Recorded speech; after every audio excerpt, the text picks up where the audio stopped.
بسم اللہ الرحمن الرحیم۔ اعوذ باللہ من الشیطان الرجیم۔ وعلم آدم الاسماء كلها ثم عرضهم على الملائکہ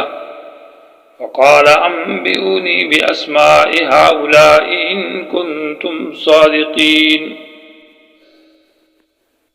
تو سب سے پہلے ہم آپ کے سامنے اس کا ترجمہ پیش کرتے ہیں۔ وعلم آدم الاسماء، اور اللہ تبارک و تعالی نے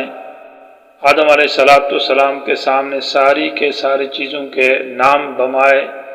فوائد کے پیش کیے، سکھا دیے۔ پھر ان کو فرشتوں کے سامنے پیش کیا اور پس کہا کہ میرے سامنے بیان کرو ان چیزوں کے نام، اگر تم اپنی بات میں ٹھیک ہو، درست ہو کہ ہم خلافت کے حقدار ہیں۔ معزز سامعین، آیت کریمہ کے اندر شان آدم اور فضیلت آدم کا ذکر ہے، اور ساتھ ساتھ یہ شان آدم اور فضیلت آدم جو ہے وہ سبب ہے خلافت آدم کے لیے کہ آدم علیہ السلام خلیفہ کیوں بنا۔ اس کی وجہ یہ ہے کہ ان کو اللہ تعالیٰ نے علم عطا کیا، اور فرشتوں نے وجہ پوچھی تھی کہ آدم کو ہم پر ترجیح اور فضیلت کیوں دی گئی ہے، کہ ان کو خلیفہ کیوں بنایا گیا ہے۔ تو وعلمہ کی آیت کے اندر سبب مرجح کا ذکر ہے کہ آدم کو فرشتوں پر جو ترجیح دی ہے اس کا سبب وہ علم ہے۔ تو گویا کہ علم ایک عظیم الشان نعمت ہے اور ایک بڑی نعمت ہے جو کہ انسان کو اللہ تبارک و تعالیٰ نے عطا کی ہے۔ اور ساتھ ساتھ یہ بات معلوم ہو گئی کہ خلافت کے لیے علم کا ہونا ضروری ہے۔ خلیفہ وہ ہوگا جو عالم ہوگا، اور وہ یہاں سے یہ بات بھی معلوم ہو گئی کہ اوپر خلیفہ کا ذکر تھا اور یہاں آدم کا ہے، تو وہ خلیفہ آدم ہی ہے۔ یہ گویا کہ آدم تفسیر ہو گئی اس خلیفہ کی۔ وعلم آدم الاسماء،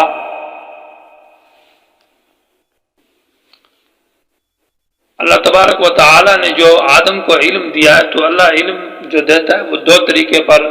یا بطریقہ وحی کہ انبیاء کو اللہ تعالیٰ وحی کر کے علم دیتا ہے، اور دوسرا طریقہ علم کا جیسے کہ یہاں وعلم آدم الاسماء، انسانوں کو اللہ علم دیتا ہے تو بطریقہ انبیاء کے بھیجنے کے اور کتابوں کے، وعلمکم ما لم تکونوا تعلمون، کہ بذریعہ انبیاء اور کتابوں کے ذریعے تمہیں علم دیا۔ تو یہاں علمہ سے بطریقہ وحی مراد ہے کہ اللہ تبارک و تعالی نے آدم کی طرف وحی کی اور اشیاء کا علم دیا۔ آدم یہ مشتق ہے آدم ادمتن سے، عبرانی زبان کا لفظ ہے۔ تو ادمت عبرانی میں مٹی کو کہتے ہیں، اور اس کی وجہ یہ ہے کہ آدم علیہ السلام بھی ایک مٹھی سے جو مٹی کی تھی اس سے پیدا کیے گئے، اور وہ مٹی تمام دنیا کی مٹیوں سے لی گئی تھی۔ اس لیے انسان کے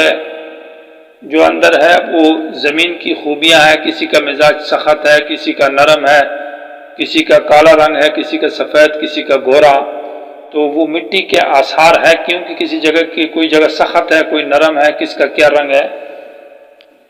تفسیر قاسمی والے نے لکھا ہے کہ یہ آدم جو ہے عربیت میں بھی ادمت سے مشتق ہے بمعنی گندم گو رنگ، تو گویا کہ عبرانی اور عربیت کا اس میں موافقت آ چکی ہے۔ آدم یہ انسان اول ہے اور یہ پیغمبر بھی اول ہے، یعنی اول نبی ہے۔ حدیث میں آتا ہے کہ رسول اللہ صلی اللہ علیہ وسلم سے پوچھا گیا کہ آدم نبی تھا یا نہیں، تو جواب میں نبی مکلم، وہ نبی ہے اور نبی مکلم بھی ہے۔ تو پہلا انسان اور اول نبی ہے، اور حضرت نوح جو ہے یہ پہلا رسول ہے جو تردید شرک پر بھیجا گیا تھا، چونکہ شرک حضرت نوح علیہ السلام کے زمانے سے شروع ہے۔ انبیاء علیہ السلام جن کا قرآن میں ذکر ہے وہ 27 اسماء ہیں۔ وعلم آدم الاسماء کلہا، اسماء جمع اسم کی لفظ اسم جو ہے یہ کبھی فعل کے مقابلے میں استعمال ہوتا ہے، جیسے کہ آپ کہتے ہیں یہ اسم ہے یعنی فعل نہیں ہے، اور کبھی لفظ اسم مقابلہ صفت کے ہوتا ہے، مانا اسم ہے یعنی یہ صفت نہیں ہے، ظارف نام ہے کسی کا، اور کبھی اسم بمعنی مسمى یعنی جس چیز کا نام رکھا جاتا ہے اس کو اسم کہتے ہیں، اور کبھی بمعنی علم کیا ہے، مانا مسمو کا آپ کا اسم کیا یعنی آپ کا نام اور علم کیا ہے، اور وصف کے معنی میں بھی آتا ہے۔ تو امام قرطبی رحمہ اللہ نے نحاس سے اس میں یہ نقل کیا ہے کہ الاسماء سے یہاں پر مراد اسماء الاجناس والانواع، یعنی چیزوں کی جزیات مراد نہیں ہے کہ ایک ایک چیز کا الگ الگ نام بتایا، بلکہ اجناس بتائی ہے اور انواع بتایا ہے، جیسے کہ یہ انسان ہے، گدھا ہے، بیل بکری ہے، زمین ہے، آسمان ہے، درخت ہے، اس طرح مختلف انواع بتائے ہیں۔ اور اسی طرح تمام لغات بھی بتائیے، یعنی تمام زبانیں بھی بتائیے، فلاں زبان فلاں زبان بھی، اور اسی طرح چیزوں کے آلات بھی بتایا کہ مثال یہ دیگچہ ہے، یہ چمچہ ہے، اور یہ فلاں چیز ہے، یہ کاٹنے کی چیز ہے، یہ سلائی کی چیز ہے، اس طرح آلات کا نام بھی بتایا، اور ساتھ ساتھ صفات الاشیاء، اشیاء کی صفات و خواصہا و فوائدہ، ان کے خواص اور فوائد بھی بتائے، یعنی ایسے امور تفسیر روح المعانی والا لکھتا ہے کہ وہ امور بتائے جو منصب خلافت کے مناسب تھے، یعنی جن سے خلافت انسان چلا سکتا ہے، تو خلیفہ کے لیے علم کا ہونا ضروری ہے، اور تمام قسم کے علوم، مانا جو ملک کے اندر جن چیزوں کا علم ضروری ہے وہ ملک چلانے میں اور لوگوں کے حاکمیت اور لوگوں کا نظام چلانے میں جن چیزوں کا علم اور جن کا فہم ضروری ہے، جو حکومت اور خلافت کے مناسب چیزیں ہیں، وہ تمام حضرت آدم کو بتائی تھی۔ کلھا میں یہ کل عرف استغراق ہے، مانا تمام کی تمام چیزیں، تو استغراق حقیقی نہیں ہے، اس لیے کہ استغراق حقیقی صفت اللہ تعالیٰ کی صفات میں ذکر ہے کہ اللہ علی کل شیء قدیر بکل شیء علیم، اللہ ہر چیز پر قادر ہے اور ہر چیز کو جانتا ہے۔ یہاں استغراق عرفی ہے، مانا اکثر جو ضرورت کی چیزیں ہیں، جیسے تورات کے بارے میں لکل تفصیلا لکل شیء، اور حضرت شعیب علیہ السلام کے واقعے کے اندر ولا تقعدوا کل الصراط، من ہر راستے پر جو عام راستے مراد ہیں، یہ وہ معنی استغراق عرفی ہے، معنی جو ضرورت کی چیزیں ہیں وہ مراد ہے، جو خلافت کے مناسب ہیں۔ ثم عرضهم، پھر ان کو پیش کیا علی الملائکہ، فرشتوں کے اوپر، تو عرضهم میں ہم ضمیر المسمیات کی طرف لوٹ رہی ہے، کیونکہ اسماء سے مسمیات مراد ہے، اس لیے ہم ضمیر کا ذکر کیا، اور ذوی العقول کا ذکر کیا تغلیباً، کیونکہ اکثر اس میں ذوی العقول ہے، یا یہ ہے کہ غلباً ذکر کیا ہے، معنی سب چیزیں ہیں۔ فقال انبئونی، یہ طریقہ عرض ہے کہ اللہ تبارک و تعالیٰ نے ان چیزوں کو فرشتوں کے سامنے پیش کیا، اور کس طرح پیش کیا؟ تو فقال، اللہ تبارک و تعالیٰ نے کہا انبئونی، میرے سامنے بیان کرو باسماء ہؤلاء، ان چیزوں کے نام۔ یا انبئونی کا لفظ استعمال کیا ہے، علمونی نہیں کہا، اس لیے کہ علم کا لفظ وہاں استعمال ہوتا ہے جہاں پہلے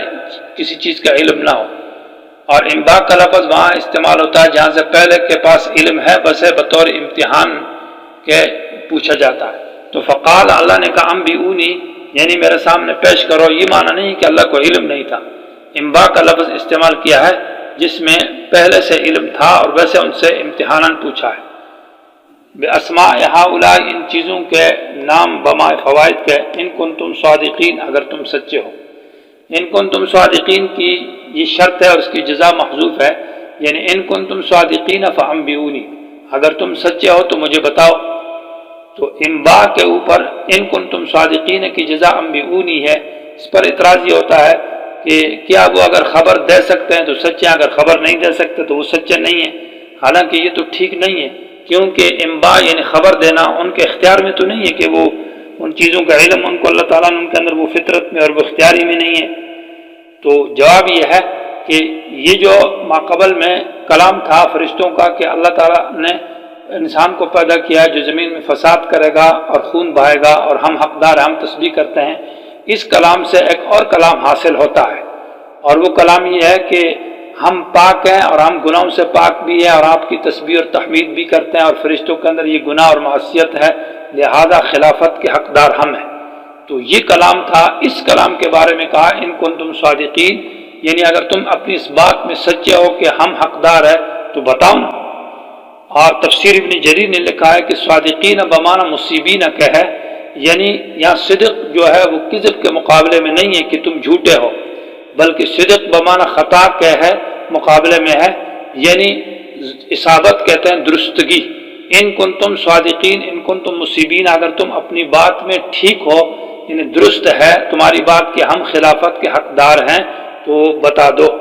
وہ معنی نہیں کیا جائے گا کہ صدق اور کذب کے مقابلے میں ہے.